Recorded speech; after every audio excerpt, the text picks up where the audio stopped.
Every February, Americans run to our stores to raid the shelves of all the candy, greeting cards, flowers, and apologies for not measuring up that we can find. Ah, yes, who doesn't love Valentine's Day? And as it so happens, February 14th is also about the same time that pitchers and catchers report to spring training, marking the beginning of another Major League Baseball season. In the old days, it was also when new baseball cards made their way to most corners of the earth for the first time.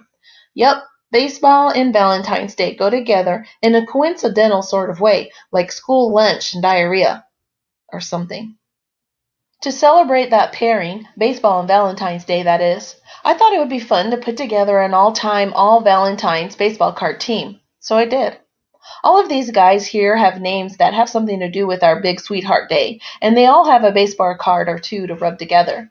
And speaking of together these players form a complete lineup, and then some. Rick Sweet, catcher. Rick Sweet made a total of 272 appearances for the San Diego Padres, New York Mets, and Seattle Mariners, scattered over three big league seasons from 1978 through 1983. He hit just .234 with 6 homers and 57 RBI over 815 plate appearances, but he did manage to pick up a handful of baseball cards along the way. Chief among them was this Sweet's 1983 Topps issue, showing Sweet, the man, in the tool of ignorance, the mitt at least, with the Mariners. Pete Rose, first base. Right. Pete Rose had all sorts of troubles after he came back to the Cincinnati Reds in the 1980s and became their manager. Then their better-in-chief. He's terrible and awful and broke baseball's cardinal rule. Fine. It's all true. But he was also one of the greatest players of the 1960s and 70s, and it's impossible to leave him off this team. Though Rose played all over the diamond, we slotted him here at first base because that's where he played most, and because this fits the rest of the lineup best. And the card? Rose cards don't get much better than his second-year issue, 1964 Topps, which also happens to be his first solo card. Bobby Rose, second base. The California Angels drafted Bobby Rose out of San Dimas High School in the 5th round in 1985, and he made his major league debut 4 years later. He was young at just 22 and touted in some circles as the Halo second baseman of the future. But Rose managed just 73 games over the course of the next 4 seasons. Still, he makes the cut at the Keystone for our team, and he looks awfully good, in a junk wax sort of way, on his 1992 Topps card. Coco Boy, third base. Okay, this one may be a stretch, but Coco is not far from Cocoa, C-O-C-O-A, and you can't have all those tasty Valentine chocolates without that kind of cocoa. Besides, Coco was a third baseman for the original rendition of the Montreal Expos, and he has some very cool early 1970s baseball cards. It's hard to argue against the 1971 and 1972 issues, but I'll take the 1970 for all the dugout in the background, Golden Topps All-Star Rookie, red, white, and blue first-year Expos uniform goodness it imparts. Bobby Valentine, shortstop. Before Bobby Valentine was playing cards and dressed up between innings in the New York Mets dugout, he was forging a 10-year career as an actual big league player. Like Pete Rose, Bobby Valentine played a lot of positions, though nowhere near as well as Pete did, at least if you're considering the at-bat side of things. Among all those slots, Valentine spent the most time at shortstop, so he gets that hole for us too. Valentine had some solid 1970s cardboard, but we're going with his 1972 Topps issue here because it's so psychedelic and because Bobby looks like a shortstop in the shot. Ellis Valentine, right field. In 10 big league seasons with the Expos 6+, Mets 1+, Texas Rangers 1, the Angels 1, Ellis Valentine collected an all-star appearance, some MVP votes, and a gold glove, along with 123 home runs and some other statistical goodies. He also gave collectors a variety of baseball card looks, from scowls to smiles to poses to blank stares. But if you know anything about baseball cards from the 1980s, you know the only choice for this list is his 1981 Topps issue. You know the one where he's wielding a dinosaur bone into the front of his batting helmet to protect his grill? Yeah, that one. That card plus Valentine's actual baseball skills make him our right fielder. Fred Valentine, center field. According to Baseball Reference, Fred Valentine's nickname is Squeaky. I'll leave it up to you to find out why. For us, Valentine's nickname is center field, by virtue of appearing in that slot more than just about anyone else on the list, even though he spent more time in right field. Sometimes you just have to take one for the team. You might be interested to know that Valentine picked up some MVP votes with the 1966 Washington Senators, who were a pretty awful team under just a warming up Gil Hodges. That nugget is all the more relevant when you realize that his beautiful 1967 Topps card celebrating that 1966 campaign is our pasteboard of choice here. Candy Maldonado, left field. Candy Maldonado was one of those guys who hit a decent amount of home runs, 18 for the Giants in 1986, fairly early in his career, age 25. Flashing promise that made us come back to his card over and over, waiting for a big breakout. That never came, but Candy did turn in a 15-year career that included 3 20-homer seasons and 146 overall. His fielding was nothing to write home about, but he lodged enough time in both right and left field to make him a solid choice as our left fielder. He's also showcasing his powerful swing, while flashing some Los Angeles Dodgers blue on his 1984 Topps card.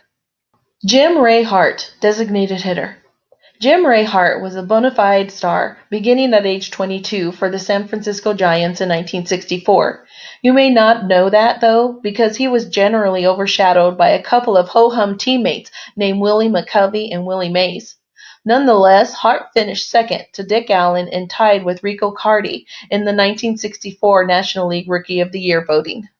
Hart also had 5 seasons with 20-plus, including 2 with more than 30, from 1964 to 1968, before tailing off sharply thereafter.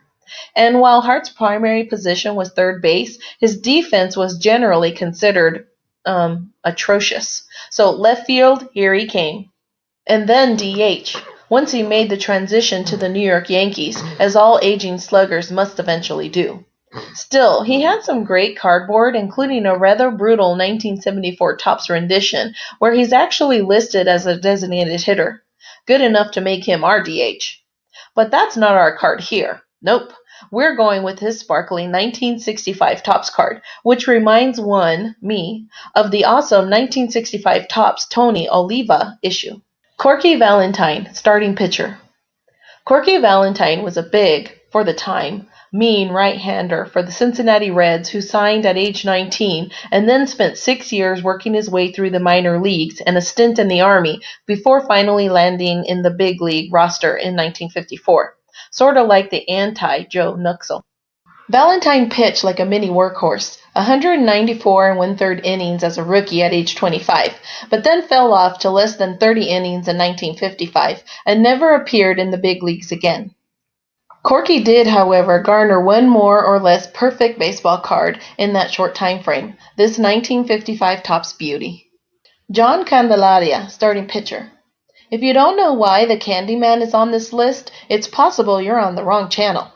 But in case you're not and just haven't spent much time pouring through this particular corner of baseball history, John Candelaria was a monstrous 6'7" starting pitcher who toiled in the majors from 1975 through 1993. In 1977, at the age of 23, he went 25-5 for the National League leading .800 winning percentage, and with the National League leading 2.34 ERA for the always competitive Pittsburgh Pirates. He cooled down considerably after that, but the big lefty still managed 177 career wins against 122 losses on the strength of a solid 3.33 ERA. Oh, and his nickname was the Candyman, but you already knew that if you were paying attention. Candelaria's career spanned well into the hobby boom years, so there's plenty of cards to pick from. But I'm going with this 1976 Topps, where Candy channels Christopher Cross and models his Ride Like the Wind hairdo. Don Rose, relief pitcher. Don Rose might have been the most celebrated flower-named dude in the game in the early 1970s, were it not for that hustling booger down on the riverfront. As it was, Rose made his debut for the Mets in 1971, then pitched for the Angels in 1972, then spent 1973 in the minors, then pitched 2 games for the San Francisco Giants in 1974. All told, Rose made 19 big league appearances, including 4 starts, and saved 0 games in his 15 relief appearances. Even with just 45 and 2/3 innings of total work, Rose still appeared in the 1973 top set, on a pasteboard that may hold the record for the most total white space of all time. Vance Lovelace, relief pitcher. Sure, phonetically, Vance Lovelace is the opposite of what you'd want on a Valentine's Day pitcher. But his last name is quite, lovely if you break it down. Love plus lace. How delightful.